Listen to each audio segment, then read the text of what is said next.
Michelle from Movement Lesson, and Frank is here starting his functional anatomy class. But I really just want to show you what's going on here. We're introducing a new therapy program, an extension to Movement Lesson, which is astrotherapy. The premise of all of this is opposing gravity. Now, you don't have to know about gravitational laws and theories to do all of this, but when you're working with gravity, most people think we stand from our feet. And yes, if I go on one leg and so forth, those things, that's what it looks like. But the action actually comes from we are opposing gravity, our head's going up as our feet are pushing into the floor. We need the movement to go to our pelvis. Movement in standing organization, again, is downward thrust movement as upward thrust movement. But it's not that clear and simple like there's a line here. So our pubic bone goes and regulates those kind of movements. However, there's lots of people that can't tolerate movement like that, especially with cerebral palsy, where you will see them trying to stand on their feet. They don't have the buoyancy going through the pelvis. They don't have it in their visual function. That's another course that I'll be teaching. And so therefore, they're very static and they're trying to balance from their feet. Then you'll see the quote dystonic movements because they can't interact with that opposition of gravity.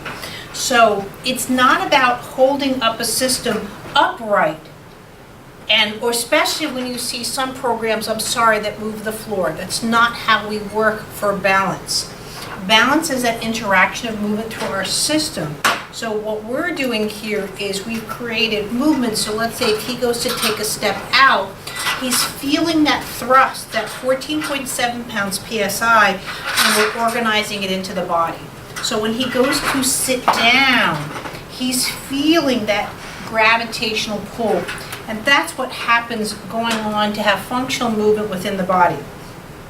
In Movement Lesson, we offer all sorts of opportunity for successful movements, because you have to remember one thing. If you can't initiate the movement, you can't create a milestone. It's just that simple. But if the movement can't be initiated, that's where we have to start. We can't expect the final action. We might see a climb or a hand going up, but we have to look at where the movement is coming from.